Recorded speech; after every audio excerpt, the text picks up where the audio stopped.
দ্বাদশ শ্রেণীর প্রান্তীয় শিক্ষার্থীবৃন্দ, তোমাদের সকলকে স্বাগত জানাচ্ছি। আমি জয়তশীল, সহকারী অধ্যাপক, বান্দরবান ক্যান্টনমেন্ট পাবলিক স্কুল ও কলেজ। প্রান্তীয় শিক্ষার্থীবৃন্দ, তোমরা লক্ষ্য করবে আজকে আমি তোমাদেরকে, বিশেষ করে দ্বাদশ শ্রেণীর শিক্ষার্থীবৃন্দ, তোমাদেরকে জীববিজ্ঞান বিষয় দ্বিতীয় পত্রের অধ্যায় ৭ হিউম্যান ফিজিওলজি মানব শারীরতত্ত্ব, এখান থেকে লোকোমোশন এন্ড অর্গান মুভমেন্ট অর্থাৎ চলন ও অঙ্গ চালনা থেকে হিউম্যান স্কেলিটাল সিস্টেম মানব কঙ্কালতন্ত্র। মানব কঙ্কালতন্ত্র বিরাট একটা বিষয়, ব্যাপক একটা বিষয়। এখান থেকে প্রাথমিক কিছু এলিমেন্টারি প্রিলিমিনারি কিছু কথাবার্তা অর্থাৎ ইন্ট্রোডাক্টরি ক্লাস আমি পরিচালনা করব, তোমরা মনোযোগ সহকারে শুনবে। প্রান্তীয় শিক্ষার্থীবৃন্দ লক্ষ্য করো, মানব শারীরতত্ত্ব, চলন ও অঙ্গ চালনা। চলন ও অঙ্গ চালনা প্রাণীদের উল্লেখযোগ্য বৈশিষ্ট্য। এই দুটি কাজ সম্পাদনে প্রধানত তিনটি অঙ্গতন্ত্র সক্রিয় থাকে। এর মধ্যে হচ্ছে কঙ্কালতন্ত্র, পেশিতন্ত্র, স্নায়ুতন্ত্র। চলাফেরা, খাদ্য অন্বেষণ, আত্মরক্ষা, প্রজনন প্রভৃতি যাবতীয় কাজকর্মে সবই কঙ্কাল পেশি ক্রিয়ার সঙ্গে জড়িত। অর্থাৎ এখানে কঙ্কালের ভূমিকা আছে, পেশির ভূমিকা রয়েছে। কঙ্কাল পেশির সংকোচন ও প্রসারণের ফলে অঙ্গের বা দেহাংশের চলন ঘটে। মানবদেহের ভার বহনকারী শক্ত কাঠামোটি হচ্ছে কঙ্কালতন্ত্র, আর এই কঙ্কালতন্ত্রের উপর আচ্ছাদন থাকে পেশিতন্ত্রের। প্রিয় শিক্ষার্থীবৃন্দ, লক্ষ্য করো পরের স্লাইড। এখানে যা দেখিয়েছি তোমাদের টেক্সট বুক থেকে এই ফিগার আমি দিয়েছি। মানব কঙ্কাল, বামে আছে সম্মুখ দৃশ্য এবং ডানে আছে পশ্চাৎ দৃশ্য। তো এগুলো এখানে বলার মতো তেমন কিছু নাই, জাস্ট একটু দেখে নিবা, দেখলে তোমরা বুঝবে কিংবা জানতে তোমাদের অসুবিধা হবে না। তো আমি আর সময়টা নষ্ট করতে চাচ্ছি না। পরের স্লাইডে আমি যেতে চাই। এই স্লাইডটা তোমরা টেক্সট বুক থেকে দেখে নিতে পারবা। আসো, মানব কঙ্কালতন্ত্র, ভ্রূণীয় মেজোরাম, এটি একটি এমসিকিউ, তোমরা লক্ষ্য রাখবে যে মানব কঙ্কালতন্ত্রের উৎপত্তি ভ্রূণের কোন স্তর থেকে। মেজোরাম ভ্রূণ হচ্ছে, এই মনে করো শুক্রাণু ডিম্বাণু মিলনের পর ডিম্বাণু জাইগোটে পরিণত হয় এবং সেটা যখন প্রথমবার বিভাজিত হয় তখন সেটাকে এমব্রায়ো বলে। এরপর দ্বিতীয় বিভাজনের মাধ্যমে যখন ৪টি কোষ থেকে শুরু হতে থাকে তখনই সেটি এমব্রায়ো এর পর্যায়ে স্বাভাবিক হিসেবে গণ্য করা হয়, ধরা হয়। ভ্রূণে মেজোরাম, সুতরাং তোমাকে মনে রাখতে হবে মানব কঙ্কালতন্ত্রের উৎপত্তি হয় ভ্রূণ মেজোরাম থেকে। ওই ভ্রূণের ৩টি লেয়ার থাকে, বাইরেটা হচ্ছে অ্যাক্টোডার্ম, মাঝখানেটা মেজোরাম, ভেতরেটা হচ্ছে এন্ডোডার্ম। এবং পরবর্তী পর্যায়ে বিভিন্ন স্তর থেকে বিভিন্ন অঙ্গসমূহের উৎপত্তি হয়ে থাকে। কোনোটা হয় একটোডার্ম থেকে, কোনোটা মেজোডার্ম থেকে, কোনোটা এন্ডোডার্ম থেকে। কঙ্কালতন্ত্র ভ্রূণের মেজোডার্ম থেকেই হয়। ভ্রূণীয় মেজোডার্ম থেকে উদ্ভূত অস্থি ও তরুণাস্থি। অস্থিটা তুলনামূলক কঠিন এবং তরুণাস্থি তুলনামূলক নরম। দুটোই অস্থি, বাট একটা কোমল তরুণাস্থি। যেমন তোমার এই যে কানের কর্ণছোক্র, এখানকার যে পিনা, এবং সেখানকার যে অস্থি, নাকের মাঝখান যে সেপ্টাম ব্যবধায়ক, যে নস্ট্রিলকে দুই ভাগে, নাজাল কাবিচিকে দুই ভাগে ভাগ করেছে, মাঝখানে যে নরম কোমল অস্থি তরুণাস্থি, সেটাও হলো একটা কি তরুণাস্থি। যাই হোক, ভ্রূণের মেজোরাম থেকে উদ্ভূত অস্থি ও তরুণাস্থি নামক জৈবিক টিস্যু সমন্বয়ে গঠিত যে তন্ত্র দেহের কাঠামো সৃষ্টির মাধ্যমে দেহকে নির্দিষ্ট আকৃতি দান করে, দেহে ভার বহন করে, পেশি সংযোগের স্থান প্রদান করে এবং ক্ষতিগ্রস্ত হতে পারে এমন অঙ্গসমূহ রক্ষা করে, তাকে কঙ্কালতন্ত্র বলে। মানবদেহের কঙ্কাল মূলত অন্তঃকঙ্কাল, এন্ডোস্কেলিটন। বাহির থেকে অন্তঃকঙ্কাল দেখা যায় না। তাহলে বহিঃকঙ্কালও কি আছে? তোমরা শামুক, ঝিনুকে দেখো, তাদের নরম কোমল দেহটি ভেতরে থাকে, বাহির থেকে কঙ্কালটায় মূলত দেখা যায়। কঙ্কালটায় তাদের নরম কোমল দেহটাকে সুরক্ষা দেয়। আশা করি বুঝতে পেরেছ। এখানে একটি কথা আছে, ক্ষতিগ্রস্ত হতে পারে এমন অঙ্গসমূহ রক্ষা করে। তুমি তোমার মস্তিষ্ক, ব্রেন, যেটা নট মস্তক, নট হেড, এই মস্তিষ্ক কিন্তু ব্রেন বক্সের মধ্যে সুরক্ষিত থাকে। চতুর্দিক থেকে বিভিন্ন অস্থি তাকে সুরক্ষা দেয়, করটিকা আর তাকে সুরক্ষা।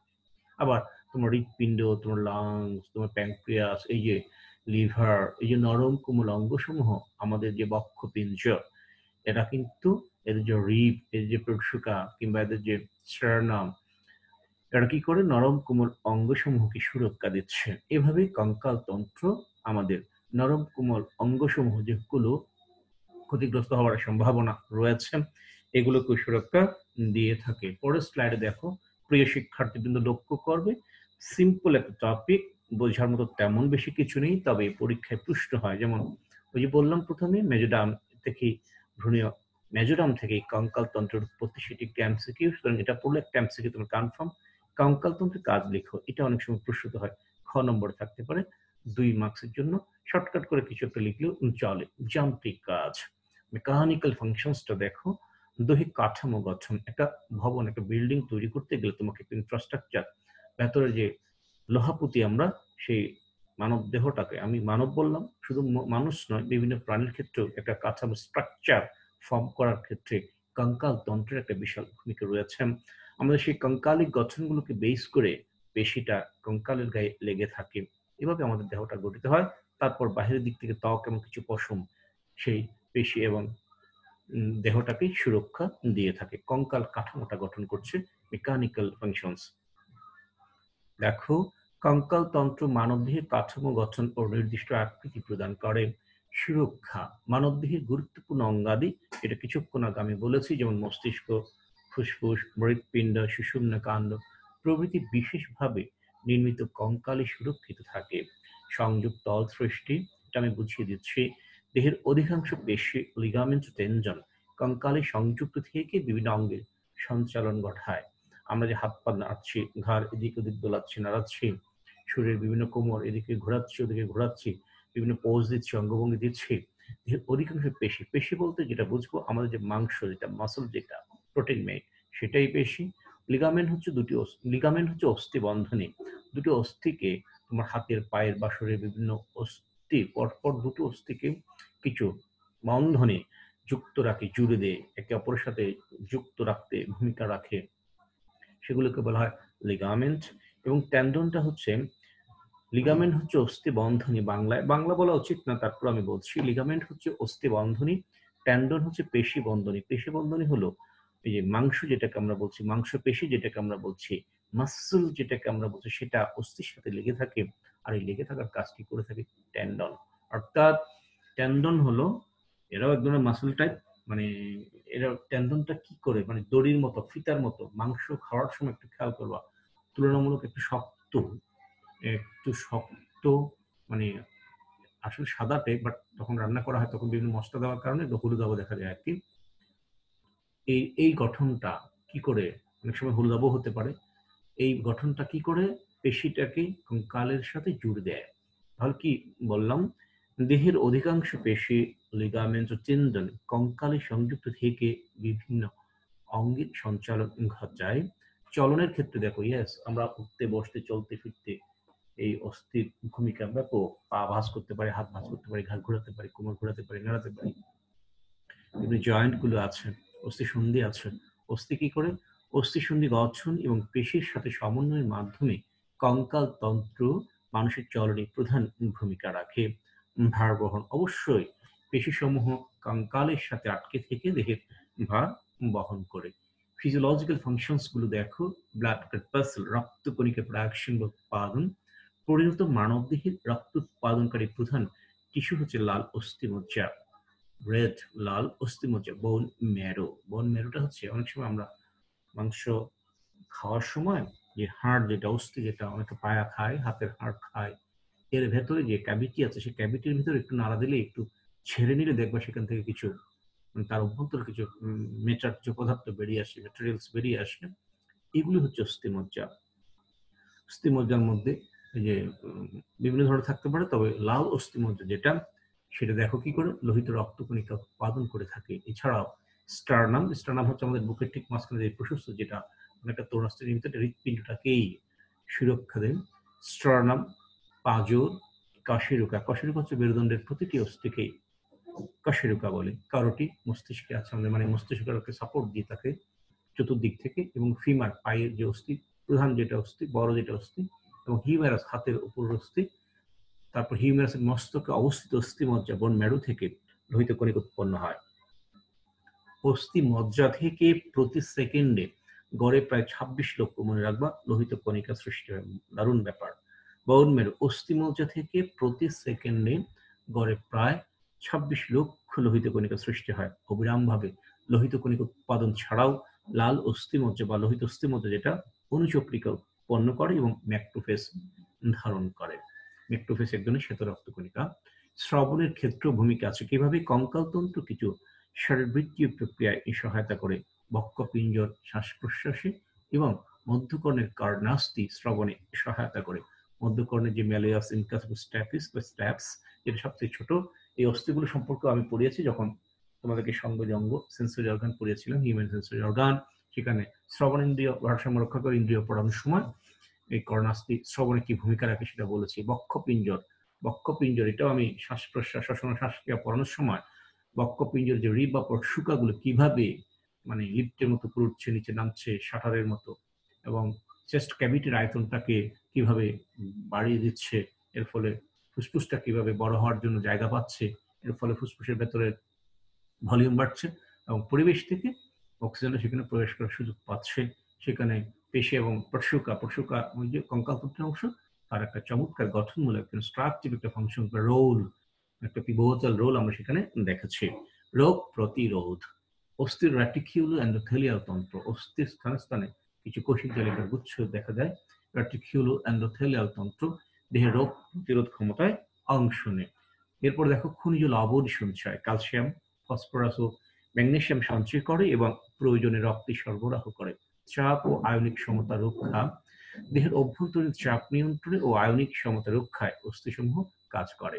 হরমোনাল নিয়ন্ত্রণ, অস্থির কোষ থেকে অস্টিওক্যালসিন নামক হরমোন ক্ষরিত হয় যা দেহে রক্তের চিনি ও চর্বির পরিমাণ নিয়ন্ত্রণ করে। রাসায়নিক শক্তি, মানুষের বয়স বাড়ার সাথে সাথে কিছু লোহিত অস্থিমজ্জা পরিবর্তিত হয়ে পীত মানে অস্থিমজ্জা গঠন করে, হলুদ টাইপের আর কি। পীত অস্থিমজ্জায় প্রচুর পরিমাণে অ্যাডিপোজ টিস্যু, চর্বি, ম্যাপকলা অ্যাডিপোজ টিস্যু বা অ্যাডিপোজ সেল থাকে, যেগুলো দেহের সঞ্চিত রাসায়নিক শক্তির আধার হিসেবে ভূমিকা রাখে। আমি আশা করব প্রিয় শিক্ষার্থীবৃন্দ তোমরা এই পর্যন্ত যে লেসনগুলো দিয়েছি মনোযোগ সহকারে শুনেছো। আর এখন তো পরীক্ষা চলছে, পরীক্ষার জন্য আজকে তোমাদের এই যে অনলাইন লাইভ ক্লাস যেটা জুম অ্যাপস এর মাধ্যমে নিতাম সেটা নিচ্ছি না। তো পরীক্ষা শেষ হোক তখন আবার শুরু করব। তবে আজকে ওই যে লাইভ ক্লাস দিচ্ছি না, কিছু রেকর্ডেড কিছু ক্লাস তোমাদেরকে প্রোভাইড করছি, সেগুলো দেখে নিবা। কঙ্কাল তন্ত্রের উপাদান। কঙ্কাল তন্ত্র 5 ধরনের তন্তুময় ও খনিজ সমৃদ্ধ প্রধান উপাদান নিয়ে গঠিত। নাম্বার 1, অস্থি বা বোন। অস্থি কঙ্কাল তন্ত্রে উপস্থিত সুদৃঢ়, এটা বেশ দৃঢ় যোজক টিস্যু, কানেকটিভ টিস্যু, যা প্রধানত ক্যালসিয়াম লবণ দিয়ে গঠিত। এই যে ক্যালসিয়াম, অবশ্যই এখানে আয়ন আছে, আয়নিক সমতা রক্ষায় তাদের একটা ভূমিকা আছে। কোমলাস্থি বা তরুণাস্থি কার্টিলেজ। কোমলাস্থি কঙ্কাল তন্ত্রে অবস্থিত স্থিতিস্থাপক, যার ইলাস্টিসিটি গুণ আছে, ইলাস্টিক ধরনের কানেকটিভ টিস্যু বা যোজক টিস্যু, তবে এতে সাধারণত কোনো ক্যালসিয়াম থাকে না। লিগামেন্ট সম্পর্কে আগে ব্যাখ্যা দিয়েছি। লিগামেন্ট বা অস্থি বন্ধনী হচ্ছে ঘন শ্বেতবর্ণের তন্তুময় স্থিতিস্থাপক বন্ধনী, যা দিয়ে একটি অস্থি অন্য একটি অস্থির সাথে যুক্ত থাকে। এগুলো বিভিন্ন অঙ্গকে সঠিক স্থানে ধরে রাখতে সহায়তা করে। টেন্ডনে আসো। টেন্ডন হলো ঘন, মজবুত, শ্বেতবর্ণের নমনীয় ও অস্থিতিস্থাপক তন্তুময় যোজক টিস্যু, যেগুলো মাংসপেশির প্রান্তে অবস্থান করে, পেশি ও অস্থির মধ্যে কানেক্টিভিটি সংযোগ স্থাপন করে। এখানে একটা দাড়ি হবে। অস্থি সন্ধি, একটি অস্থি অন্য একটি অস্থির সাথে সংযুক্ত হয়ে যে সন্ধিস্থল গঠন করে তাকে অস্থি সন্ধি বা জয়েন্টস বা বোন জয়েন্টস বলে। অস্থি সন্ধি থাকার কারণে দেহের বিভিন্ন অঙ্গকে বিভিন্ন মাত্রায় সঞ্চালন করা যায়, ফলে চলন, নরন, ভার বহন ও বিভিন্ন কাজকর্ম সহজ হয়।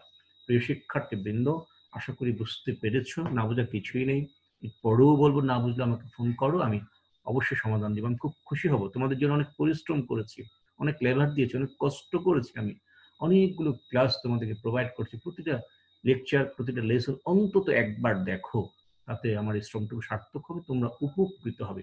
শিক্ষার্থী হিসেবে অবশ্যই পড়তে হবে, পরীক্ষার্থী হিসেবে যদি পড়ো তাহলে হয়তো কিছুটা শিখবে, বাট খুব বেশি একটা আয়ত্ত করতে পারবে না। শিক্ষার্থী হিসেবে যদি তুমি চেষ্টা করো, জীবন অনেক কিছুই পাবে। যাই হোক, কঙ্কাল তন্ত্রের প্রধান ভাগ দেখো, এটা তোমাদের বই থেকে স্ন্যাপ নিয়ে দিয়েছি। মানব কঙ্কাল তন্ত্রের অধিকাংশই অস্থি নির্মিত, বোন মেড। মোট 206টি, এটা তো বোর্ড পরীক্ষায় আসে, কয়টি অস্থি মানব দেহে? মোট 206টি অস্থি নিয়ে গঠিত সমগ্র কঙ্কাল তন্ত্রকে প্রধান দুটি ভাগে ভাগ করা হয়েছে, যথা এক্সিয়াল স্কেলিটন বা অক্ষীয় কঙ্কাল এবং অ্যাপেন্ডিকুলার স্কেলিটন বা উপাঙ্গীয় কঙ্কাল, এটাকে উপাঙ্গিকও বলা যায়, উপাঙ্গিক কঙ্কালও বলা যায়। মানব কঙ্কাল তন্ত্র দেখো, অক্ষীয় হচ্ছে 80টি, উপাঙ্গীয় হচ্ছে 126টি। তাহলে কয়টি হয়? 206। অক্ষীয়টাকে আবার ভাগ করছে দেহের লম্বক্ষ বরাবর যেটা, সেটাই হচ্ছে অক্ষীয়। লম্বক্ষের সমকোণ যেটা, সেটা হচ্ছে উপাঙ্গীয়। একটু খেয়াল করো, এটা অনেকের কাছেই, আমাদের কাছে ডেফিনিশনটা ক্লিয়ার না। অক্ষীয় কঙ্কাল কাদের বলবো, উপাঙ্গিক বা উপাঙ্গীয় কঙ্কাল বা অ্যাপেন্ডিকুলার স্কেলেটন কাকে বলবো, অনেকের কাছে ক্লিয়ার না। অক্ষীয়টা হয়তো ক্লিয়ার। অক্ষীয়টা হচ্ছে দেহের লম্বক্ষ বরাবর সোজা, তো একটু পরে নাড়াচাড়া করলে, বই ঘাটাঘাটি করলে বুঝে যাবা দেহের লম্বক্ষ বরাবর। উপাঙ্গীয়টা অবশ্যই উপাঙ্গটা মানে অক্ষ থেকে মানে আউটওয়ার্ডলি চলে গেছে, আউটওয়ার্ডলি গেলেও এখানে একটা মানে অ্যাঙ্গেল প্রডিউস করেছে, যে অ্যাঙ্গেলটাকে আমরা সমকোণ বলতে পারি। যেমন তোমার বডির যে লম্ব হাত, দুটো হাত, তোমার কাছে দুটো হাত তো সমান্তরাল আছে, নো, সে তুমি হিউমেরাসে যাও, হিউমেরাস থেকে তোমার যে কাঁধ, হিউমেরাসের মস্তকটা একদম সোজা দেহের লম্বক্ষ বরাবর সমকোণ তৈরি করে একটা সকেটের ভিতরে হিউমেরাসের মস্তকটা ঢুকে আছে, সুতরাং এটা অবশ্যই সমকোণ।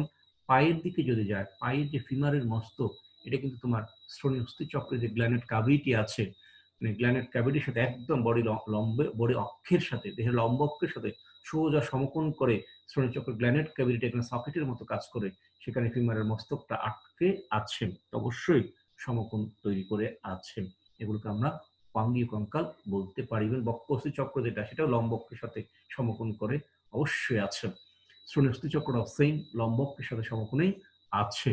বক্ষস্থি চক্র, বাহু, শ্রোণী চক্র বা পেলভিক গার্ডেল, বক্ষস্থি চক্র বা চৌরাল গার্ডেল, বাহু, আর্মস, পা, এগুলোকে মানে আপার লিম্ব, হাইন্ড লিম্ব, এভাবে আমরা বলি আর কি। তো যাই হোক, এটা একটু পরে নিও, মোটামুটি বুঝতে পারবা। অক্ষীয় কঙ্কাল 80টি, করোটি 29, মেরুদণ্ড 26, বক্ষ পিঞ্জ বা থোরাসিক কেজ আছে 25।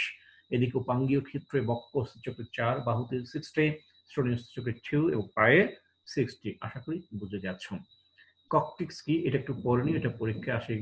কশেরুকা, সেক্টাম, ককটিক্স, এগুলো একটু ভালো করে পড়বা, পরীক্ষায় প্রশ্ন হয়। পরিণত মানব কঙ্কালের bones, bones of adult human skeleton, পরিণত মানব কঙ্কালের অস্থিসমূহ, এটা তোমাদের টেক্সট বুক থেকে নিয়েছি। আমি পড়বো, যদিও পড়া আসলে সময়টা নষ্ট, এখানে বোঝার মতো তেমন কিছু নাই।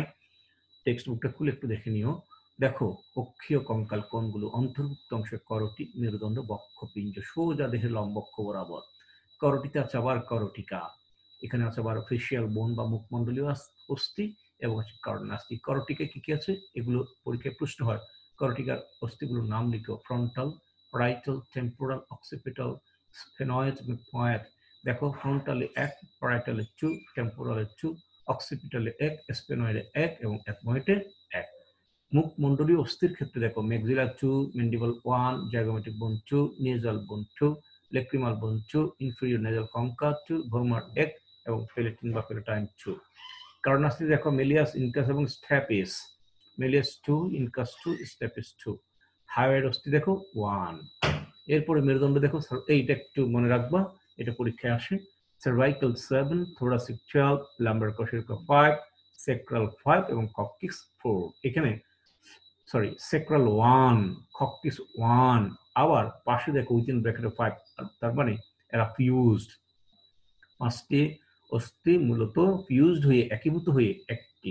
ককটিক্স মূলত 4টি একীভূত হয়ে একটি, এটাকে 1 হিসেবে দেখানো হয়।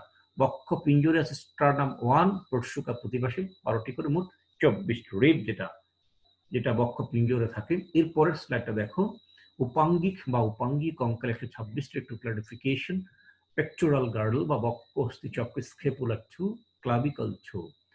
বই থেকে ছবি দেখে নিবা।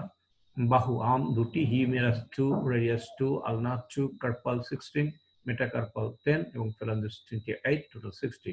শ্রোণী অস্থি চক্রে দেখো, ইলিয়াম 1, ইস্টিয়াম 1, পিউবিস 1 এবং প্রতি পাশের অস্থিগুলো 3+3 মিলিত হয়ে একটি করে হিপ বোন গঠন করে, সেই হিসেবে দুপাশে 2টি হিপ বোন, নাম্বার 2, এগুলোকে 2টা করে দিয়েছে। পায়ে দেখো, ফিমার 2, টিবিয়া 2, ফিবুলা 2, পেটেলা 2, টার্সাল 14, মেটাটার্সাল 10 এবং ফ্যালাঞ্জাস 28। এগুলোর ব্যাখ্যা এখানে দিচ্ছি না, এগুলো আরো পড়াবো, জাস্ট প্রথম ক্লাস, ইন্ট্রোডাক্টরি ক্লাস, প্রত্যেকটা ব্যাখ্যা পাবে স্টেপ বাই স্টেপ। প্রায় 7-8টা ক্লাস আছে তোমাদের এটার উপর, টোটাল 206টি। যাই হোক, প্রিয় শিক্ষার্থীবৃন্দ, আশা করি বুঝতে পেরেছ। ছোট্ট একটি হোমওয়ার্ক, কঙ্কাল তন্ত্রের কাজ লিখো। আর নয়, সবাই ভালো থাকবে, সুস্থ থাকবে, বাসায় থাকবে। Stay safe, stay strong, stay home. Best of luck. Thank you very much.